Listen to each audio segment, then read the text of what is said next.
아침 말씀. 오늘 본문 말씀은 마태복음 18장 21절에서 35절입니다.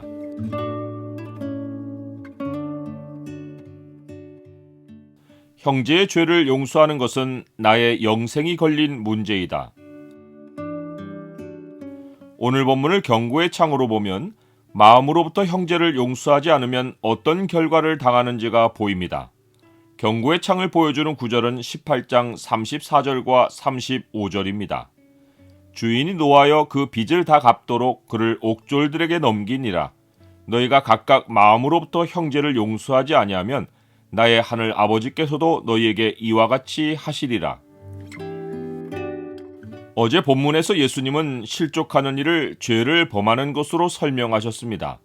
예수님의 설명에 따르면 내 형제가 죄를 범하거든 이라는 조건은 한 성도가 다른 성도를 실족하게 하는 일일 수도 있고 그 결과 다른 성도가 실족하여 넘어진 일일 수도 있습니다. 남을 넘어지게 하면 당연히 죄를 범한 것이고 넘어진 자도 길을 잃은 양처럼 신앙을 떠나면 죄에 있는 것입니다. 넘어진 자는 내가 억울한 일을 당했는데 왜 내가 죄에 있느냐고 항변할 수 있습니다. 그러나 어떤 모양으로든 하나님과 관계가 끊기면 죄에 있는 것입니다. 가해자와 피해자가 죄의 기준이 아닙니다. 실족한 자가 자기를 실족하게 한 자를 용서하지 않으면 그도 죄를 범한 것입니다. 본문이 다루는 문제가 이것입니다. 베드로는 형제가 자기에게 죄를 범하면 매우 관대하게 넘길 자신이 있는 것처럼 몇 번이나 용서하여 줄까요? 7번까지 할까요? 하고 묻습니다. 그러나 예수님이 겟세마네 동산에서 붙잡히실 때 칼을 빼들어 사람의 귀를 자른 사람이 베드로입니다.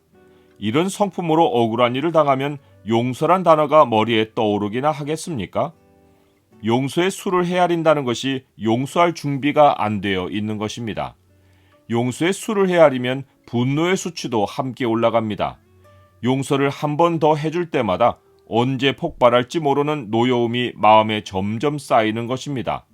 더는 용서할 수 없는 한계점에 도달하면 눈을 감을 때까지 용서하지 않는 지경에 도달할 수 있습니다. 예수님은 베드로에게 7번을 70번까지라도 할지니라 라고 하십니다. 이는 용서가 사람의 관대함에 달려있지 않다는 의미입니다. 예수님은 한 비유를 들어 7번을 70번까지도 용서해야 하는 의미가 무엇인지와 왜 천국 백성이 이렇게 해야 하는지를 설명하십니다. 예수님은 천국이 그 종들과 결산하려 하던 어떤 임금과 같다고 하십니다. 이는 마지막 심판 때 예수님이 자기를 주여 주여 하고 따랐던 종들을 그냥 천국에 들여보내지 않고 반드시 그들 모두를 세워놓고 결산하신다는 것을 알려줍니다. 결산이라는 것은 달란트 비유와 같이 얼마를 남겼느냐는 것과 본문과 같이 얼마를 빚졌느냐를 같이 따지는 것입니다. 본문의 비유에 따르면 예수님과의 결산은 땅에서 예수님을 만나는 날 1차로 행해집니다. 마지막 심판 때 결산은 1차 행해진 결산에 따라 그 이후 삶을 셈하는 것입니다.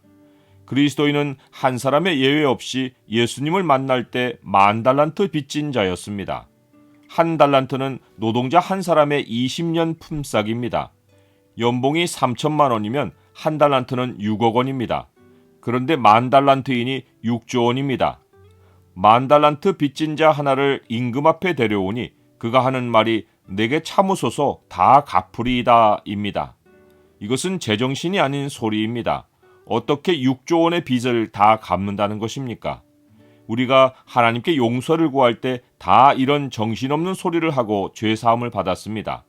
임금이 그 엄청난 빚을 탕감해주자 그 종이 나가서 100데나리온 빚진 동료를 만나 목을 잡고 빚을 갚으라고 다그칩니다.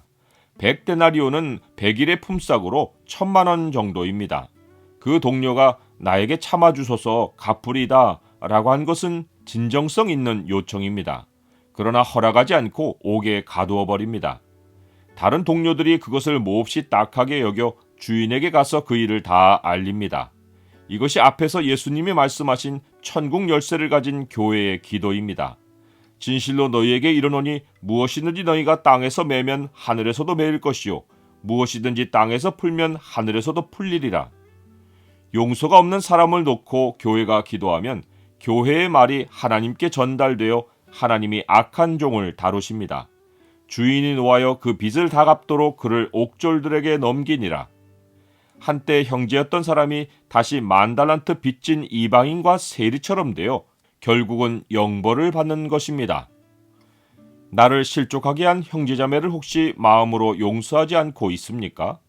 하나님께 죄를 탕감받은 은혜를 알면 용서는 주저할 일이 아닙니다. 그 형제자매가 지금 어떻게 살고 있는지는 문제가 아닙니다. 그가 나쁜 행동을 하고 있다고 내가 용서하지 않은 것이 정당화되지 않습니다.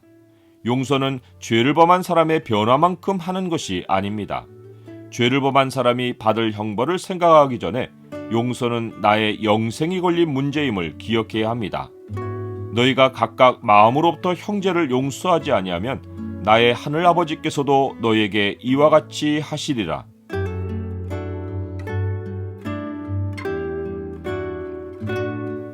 주님, 주께서 실족하게 하는 일이 없을 수 없다고 말씀하셨으니 형제가 악을 행할 수 있는 것을 이상히 여기지 않게 하옵소서.